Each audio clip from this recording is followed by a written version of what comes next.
आप देख रहे हैं एसपीटी न्यूज पर 8 फरवरी शनिवार सुबह 6:15 राजस्थान की बड़ी खबरें। दिल्ली विधानसभा चुनाव को लेकर एग्जिट पोल के नतीजों से उत्साहित भारतीय जनता पार्टी की दिल्ली प्रदेश इकाई ने मतगणना के दिन आज शनिवार को कार्यालय पर कार्यकर्ताओं को लेकर विशेष इंतजाम किए हैं। पार्टी के पदाधिकारियों ने बताया कि कार्यालय पर सुबह 8 बजे से मतगणना शुरू होने के समय से ही पार्टी के वरिष्ठ नेता प्रदेश मुख्यालय पर मीडिया से बातचीत के लिए उपलब्ध रहेंगे। मतगणना को लेकर दिल्ली भाजपा के मुख्यालय में शुक्रवार को बैठकों का दौर चलता रहा। यहां पर शाम को पार्टी प्रवक्ताओं की एक अहम बैठक हुई, जिसमें पार्टी के राष्ट्रीय और प्रदेश इकाई के प्रवक्ता शामिल हुए। इस बैठक में दिल्ली भाजपा के अध्यक्ष वीरेंद्र सचदेवा और पार्टी प्रभारी बैजयंत जय पांडा भी शामिल हुए। इस बैठक में मतगणना के रुझान और परिणामों को लेकर पार्टी के पक्ष को मजबूती से रखने को लेकर रणनीति तैयार की गई। राजस्थान विधानसभा में विपक्ष के जोरदार हंगामे और नारेबाजी के बीच मुख्यमंत्री भजनलाल शर्मा राज्यपाल के अभिभाषण पर बहस का जवाब दिया। मुख्यमंत्री भजनलाल शर्मा ने विपक्ष को चेतावनी देते हुए कहा, मैं ब्याज सहित कर चुकाता हूं, किसी मुगलाते में मत रहना। मुख्यमंत्री ने कांग्रेस विधायकों से कहा, मैं तुम्हारी मेहरबानी पर नहीं आया, राजस्थान की जनता की मेहरबानी पर आया हूं। तुम्हारी मेहरबानी की आवश्यकता मुझे नहीं है, तुम्हें कोई मेहरबानी करने की जरूरत नहीं है। जीवन ऐसे नहीं जिया जाता, जीवन ताकत के साथ जिया जाता है। तुम मुझसे नहीं जीत पाओगे क्योंकि मेरे साथ राजस्थान की जनता है। मुख्यमंत्री के पूरे भाषण के दौरान कांग्रेस विधायकों ने हंगामा किया और नारे लगाते रहे। राजस्थान मेडिकल काउंसिल की वर्तमान कार्यप्रणाली से मुख्य सचिव सुधांशु पंत नाखुश हैं। उन्होंने काउंसिल में कार्यरत सेवानिवृत्त और संविदा कर्मचारियों की जगह नियमित कर्मचारियों से कार्यवाही करवाने की बात कही। साथ ही उन्होंने काउंसिल के अध्यक्ष पद पर योग्य और अनुभवी डॉक्टर्स की नियुक्ति पेश की।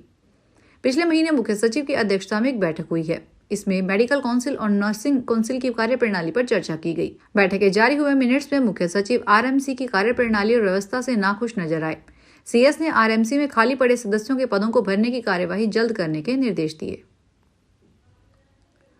जयपुर में किराएदारों के बिना पुलिस सत्यापन रहने से अपराधों में बढ़ोतरी हो रही है। इसी के चलते जयपुर वेस्ट पुलिस ने 11 मकान मालिकों पर कार्रवाई की, जिसमें से 4 को शांति भंग के आरोप में गिरफ्तार किया गया है। डीसीपी अमित कुमार के अनुसार हाल ही में हुई कई आपराधिक वारदातों में सामने आया है कि अपराधी जयपुर में किराए पर रहकर वारदातों को अंजाम दे रहे थे, लेकिन मकान मालिकों ने उनका पुलिस वेरिफिकेशन नहीं कराया था। पुलिस कमिश्नरेट ने सभी मकान मालिकों को किराएदारों का सत्यापन अनिवार्य रूप से करवाने के आदेश जारी किए हैं। बाड़मेर भ्रष्टाचार निरोधक ब्यूरो की टीम ने इस वीक में दूसरी बड़ी कार्रवाई करते हुए एक आरएएस अधिकारी को बड़ी मात्रा में कैश रुपए के साथ डिटेन किया है। वहीं एसीबी टीम ने पूरे मामले की जांच पड़ताल कर रही है। इसके बाद बाड़मेर, जालोर और सिरोही के अल्पसंख्यक अधिकारी पद पर कार्यरत हैं। कार्रवाई के बाद एसीबी की टीम आरएएस अधिकारी को बाड़मेर एसीबी कार्यालय लाया गया है, जहां उनसे पूछताछ की जा रही है। जिला अल्पसंख्यक कल्याण अधिकारी ललित कुमार मेवाड़ा बड़ी मात्रा में पैसे लेकर जा रहे हैं। इसके बाद एसीबी की टीम सिंधरी सर्कल पर कार्रवाई करते हुए आरएएस अधिकारी को वाहन को रुकवाया गया। सरकारी गाड़ी की तलाशी लेने के दौरान उनके पास से 73,800 रुपए कैश मिले, जिसका कोई संतोषजनक जवाब नहीं दे पाया। उसके बाद एसीबी की टीम ने अधिकारी ललित कुमार मेवाड़ा को डिटेन कर एसीबी ऑफिस लाया गया। राजस्थान प्रदेश कांग्रेस कमेटी के अध्यक्ष गोविंद सिंह डोटासरा ने कहा कि कृषि मंत्री डॉक्टर किरोड़ी लाल मीणा द्वारा अपनी ही सरकार पर फोन टैप कर जासूसी करने के गंभीर आरोप लगाए जाने के मामले में मुख्यमंत्री भजनलाल शर्मा को वस्तुस्थिति स्पष्ट कर पारदर्शिता के साथ जनता के समक्ष इन आरोपों का जवाब दिया जाना चाहिए। डोटासरा ने शुक्रवार को अपने बयान में यह मांग करते हुए कहा कि श्री शर्मा, जो प्रदेश के गृह मंत्री भी हैं, उन्हें अपने कैबिनेट मंत्री द्वारा लगाए गए आरोपों पर जवाब देकर वस्तुस्थिति से अवगत कराया जाना चाहिए। उन्होंने कहा कि अगर आरोप झूठे हैं तो कैबिनेट मंत्री जो पूर्व में इस्तीफा दे चुके हैं, इस पर कार्रवाई की जानी चाहिए। सुप्रीम कोर्ट ने नीट पीजी 2024 काउंसलिंग के ऑल इंडिया कोटा के राउंड 3 को रद्द करने की याचिका खारिज की। इस याचिका में काउंसलिंग को नए सिरे से आयोजित करने के निर्देश देने की मांग की गई थी। शुक्रवार को याचिका की सुनवाई करते हुए जस्टिस BR गवाई और के विनोद चंद्रन की बेंच ने इस याचिका पर सुनवाई की। नेशनल मेडिकल काउंसिल के वकील ने सुनवाई में कहा कि काउंसलिंग को रद्द करने और नए सिरे से करने के निर्देश का सभी राज्यों पर प्रभाव पड़ेगा। राजस्थान में पुलिस में भर्ती का सुनहरा अवसर आ गया है। राजस्थान में बहुत ही जल्द 6500 पदों पर कांस्टेबल की भर्ती की जाएगी। इसके लिए जल्द ही नोटिफिकेशन जारी किया जाएगा। इसकी तैयारियां पूरी कर ली गई है। यह परीक्षा राजस्थान कर्मचारी चयन बोर्ड की ओर से आयोजित की जाएगी। कर्मचारी चयन बोर्ड ने स्पष्ट किया है कि इस परीक्षा के लिए समान पात्रता परीक्षा को अनिवार्य किया गया है। कार्यालय महानिदेशक पुलिस ने पत्र जारी किया है। इसमें कांस्टेबल भर्ती 2025 के बारे में जानकारी मांगी गई है। पत्र में बताया गया है कि राजस्थान सरकार द्वारा कांस्टेबल के 6500 पदों पर प्रशासनिक स्वीकृति जारी हो गई है। इन पदों के लिए शीघ्र ही विज्ञापन जारी किया जाएगा, इसलिए रिक्त पदों की जानकारी उपलब्ध कराई जाए। राजस्थान में भ्रष्टाचार निरोधक ब्यूरो का डंडा भ्रष्ट अधिकारियों और कर्मचारियों पर लगातार चलाया जा रहा है। अलग अलग जिलों में एसीबी की टीम आम लोगों की शिकायत पर कार्रवाई में जुटी है। इस बीच नया मामला प्रतापगढ़ से आया। यहाँ एसीबी ने ब्लॉक के कर्मचारियों को रिश्वत लेते रंगे हाथों गिरफ्तार किया। एसीबी ने ब्लॉक संसाधन व्यक्ति, जिसे ग्रामीण ऑडिट कर्मी कहते हैं, उसे ट्रैप कर रिश्वत के पैसे लेते रंगे हाथों पकड़ा। बताया जाता है कि मनरेगा में धांधली कर रहा था।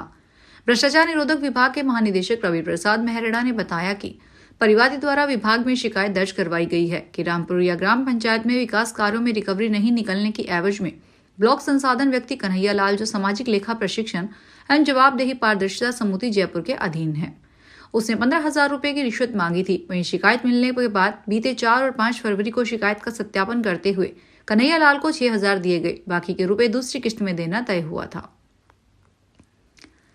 पीएम मोदी 12 और 13 फरवरी को अमेरिका दौरे पर रहेंगे। वे अमेरिकी राष्ट्रपति डोनाल्ड ट्रंप के न्योते पर अमेरिका जा रहे हैं। विदेश सचिव विक्रम मिस्त्री ने शुक्रवार को यह जानकारी दी। ट्रंप के दोबारा राष्ट्रपति बनने के बाद मोदी की यह पहली मुलाकात होगी। मोदी फ्रांस की यात्रा खत्म करने के बाद 12 फरवरी की शाम को वॉशिंगटन डीसी पहुंचेंगे। वे 14 फरवरी तक रहेंगे। पीएम इस दौरान अमेरिकी बिजनेसमैन और भारतवंशी समुदाय से भी मुलाकात कर सकते हैं। जयपुर नगर निगम हेरिटेज के निलंबित मेयर मुनेश गुर्जर ने अपने तीसरे निलंबन को भी हाई कोर्ट में चुनौती दे दी है। इससे पहले 2 बार मुनेश गुर्जर को हाई कोर्ट से राहत मिल चुकी है।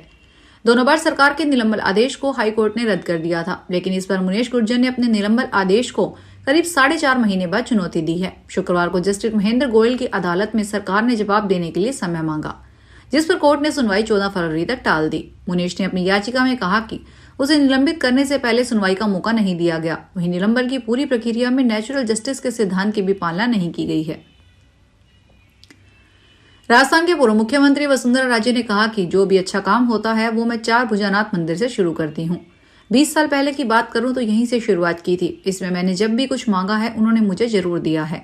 वसुंधरा राजे ने यह बात शुक्रवार को राजसमंद के 4 भुजानाथ मंदिर में दर्शन करने के बाद समर्थकों को संबोधित करते हुए कही।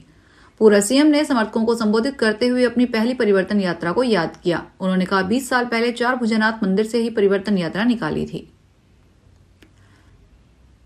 राजस्थान में सरकार सहकारी भूमि विकास बैंकों के जरिए 130 करोड़ रुपए के लोन किसानों और लघु उद्यमियों को देगी। ये लोन 5 से 7% की ब्याज दर पर लंबे समय अवधि के लिए उपलब्ध करवाया जाएगा। लोन देने की प्रक्रिया कई महीनों से रुकी पड़ी है। इसके पीछे कारण नाबार्ड से रिफाइनेंस की मंजूरी नहीं मिलना था। सहकारिता राज्य मंत्री गौतम कुमार दत्त ने बताया, ये लोग एग्रीकल्चर और नॉन एग्रीकल्चर कार्यों के लिए दिया जाएगा। उन्होंने बताया, बजट घोषणा के अनुसार सरकार ने ये लोन देने का निर्णय किया है। भारतीय खाद्य निगम मंडल कार्यालय कोटा के अधीन राजस्व जिला कोटा, बूंदी, बारां, झालावाड़ और सवाई माधोपुर में राज्य सरकार के खाद्य एवं नागरिक आपूर्ति विभाग की ओर से RMS 2025-26 के दौरान गेहूं खरीद का कार्य 10 मार्च से 30 जून तक करने का निर्णय लिया गया है। इसके लिए किसानों का पंजीयन शुरू हो चुका है। किसान गेहूं विक्रय के लिए 25 जून तक ऑनलाइन पंजीयन करवा सकेंगे। इस वर्ष FCI को 36, राजफेड को 19, तिलम संघ को 27, नाफेड को 2 और NCCF को 5 केंद्रों पर खरीद का कार्य आवंटित किया गया है। समर्थन मूल्य पर गेहूं खरीद करने वाली खरीद एजेंसियों के लिए खरीद कार्य के लिए गुणवत्ता एवं विश्लेषण संबंधी कार्यशाला का आयोजन किया गया है।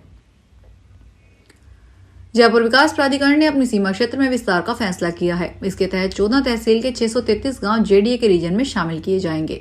इसके बाद JDA का क्षेत्राधिकार 3000 वर्ग किलोमीटर में बढ़कर 6000 वर्ग किलोमीटर में हो जाएगा। JDA आयुक्त आनंदी की अध्यक्षता में अधिकृत समिति की बैठक में यह फैसला लिया गया। इसके बाद से JDA के अधिकारी इन सभी गाँव के राजस्व रिकॉर्ड और नामांतरण को लेकर सर्वे व प्रशिक्षण कर रहे हैं।